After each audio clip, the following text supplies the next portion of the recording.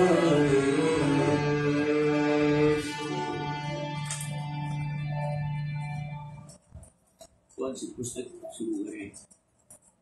कोई प्रवचनों की या और कोई पुस्तक कौन सी शुरू करें? इस तरह की प्रवचनों की या कोई बाबूजी के जीवनी की? प्रवचन की है प्रवचन